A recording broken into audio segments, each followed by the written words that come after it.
So in replacing this plastic roof, we have to take off a whole bunch of these caps which are protecting the screws. I find a pair of pliers is a good way to do that.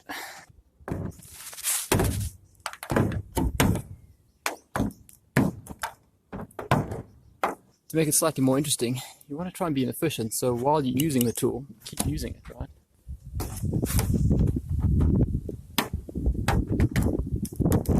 Because my little electric drill doesn't have a very powerful motor, sometimes you want to loosen these bolts first. Doesn't have to be much, yeah, quarter turn or so. I think it's more because they've corroded in than anything else. Then again, to be efficient, try and do them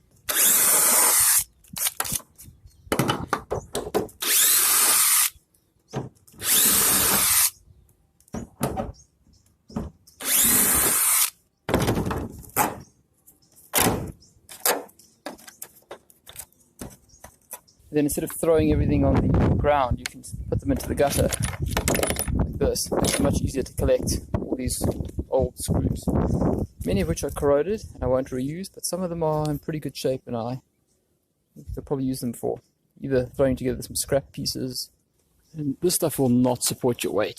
It's polycarbonate sheeting, but if you put a nice big plank of wood across it, spread your weight, then it will support your weight.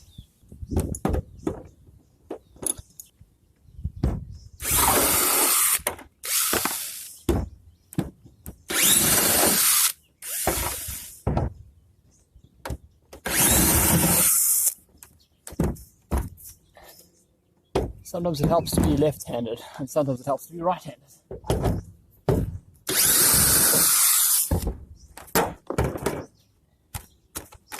You don't really have to take these little rubber gaskets off now, but otherwise they just end up all over the place. You find them for months afterwards, or the homeowner if you're doing it at someone else's house. So the trick is to start on the end and take off all the edge ones that you can, leaving the ones in the middle. By the way, this breakage here is the reason why this has to go. It's now very brittle. Very, very brittle. Oops. Don't go the wrong way. It also shows you how brittle it is again. Right, so if you've ever wondered why men don't live as long as women, one of the reasons is dying on the job. When you're lying on polycarbonate sheeting, which is 20 years old, and it's very brittle, then things are not so great in terms of safety. You can see this sheet on this side is newer, it's been replaced, and this one hasn't. So this is all very brittle. Let's try and get this over with. That's loose. Yeah, so men are stupid enough to do these things, and that's one of the reasons they die younger. I don't really want to fall through a roof. It doesn't sound like fun. But on the plus side, gets the roof replaced. Let's try to get off here without falling through. And then we're going to remove this one panel. Don't break, don't break, don't break.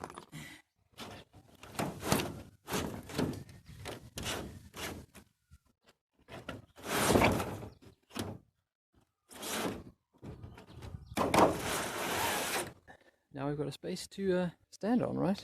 Much safer to be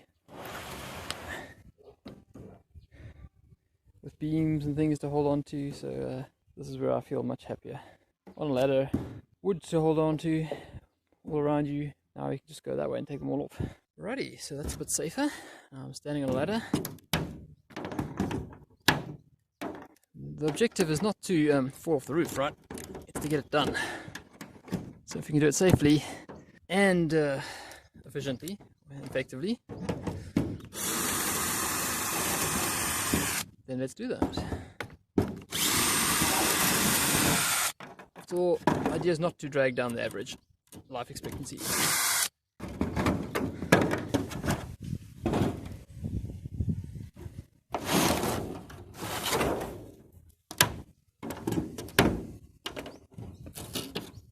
Ooh, that's a rusty one over there.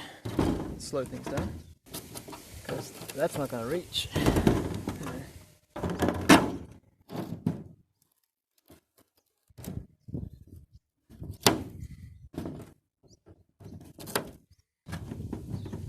I'm sure I've said it before, but sometimes it helps to be left-handed, and sometimes it helps to be right-handed. Rust. And another one, eh? Amazing. Look, we're back to the right-handed.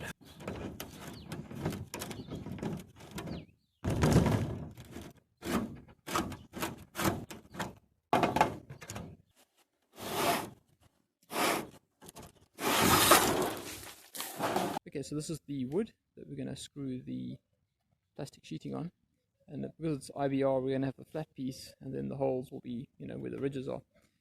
And what happens is that this gets basically messed up by the sun and the heat, which is why it's been stripped, and then it's had, you know, the requisite number of coats of wood preservative reapplied.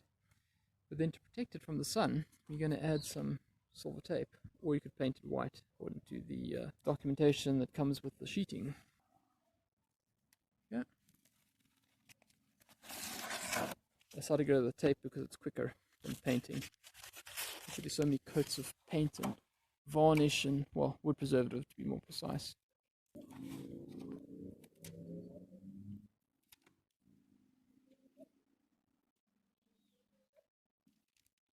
Shiny, shiny, shiny.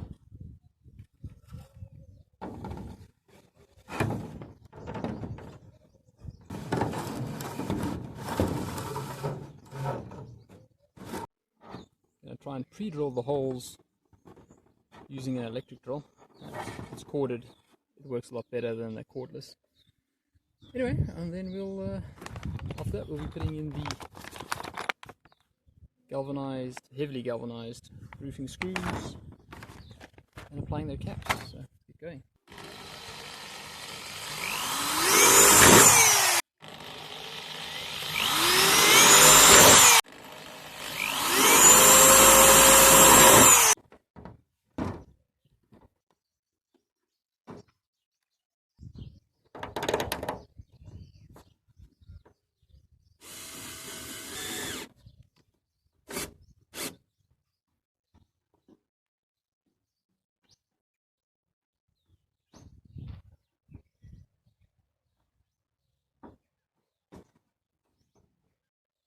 They are hex shaped, so you do have to line them up to make them fit.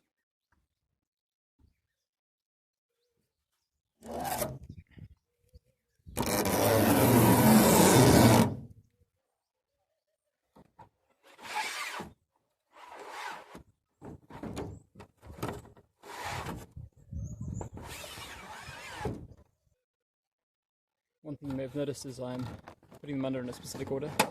Not just because the prevailing wind blows that way most of the time. But I noticed this design is actually not the normal IBR where you get like a little bit of a joint like that, and then it's the full piece like that. These are actually, they match. So you can see the problem there. Downpipe's in the way. Better cut a hole. Righty. Take that out of the way. Now I can start to measure this up.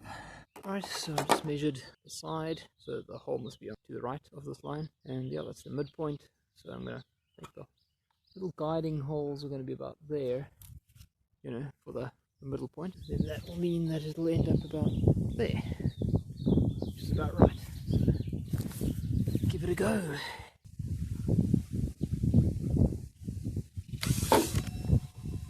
Hey. Let's try punching a hole through it first. That's way too dangerous.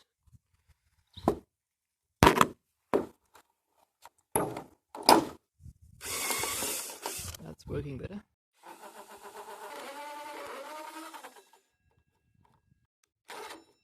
Make a second hole, because as you bend it, it gets further away from where we need it to be. Yeah, that looks more right.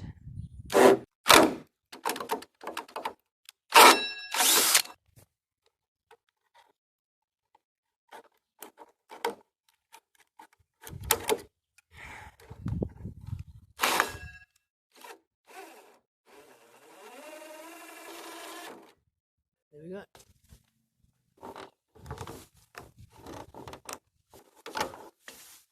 I think we got it. I think we got it.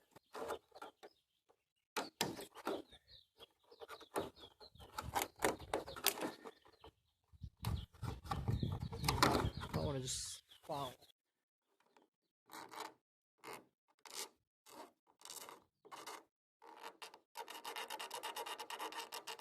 Okay, let's put this up.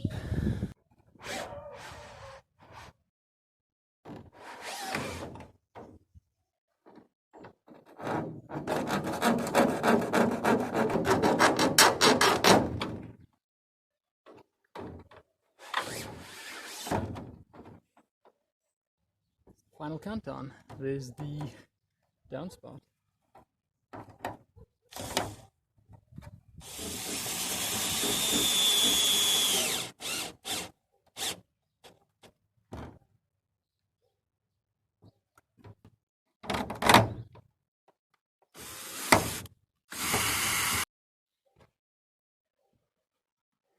And there we go, there's the last few that are in. Now you get to see there's a roof going quite the way down there. And that's what I like, you just keep working and eventually you get it done and, you know, satisfaction. And the beer will now taste really good. So, you know, pros of working, right? Cheers.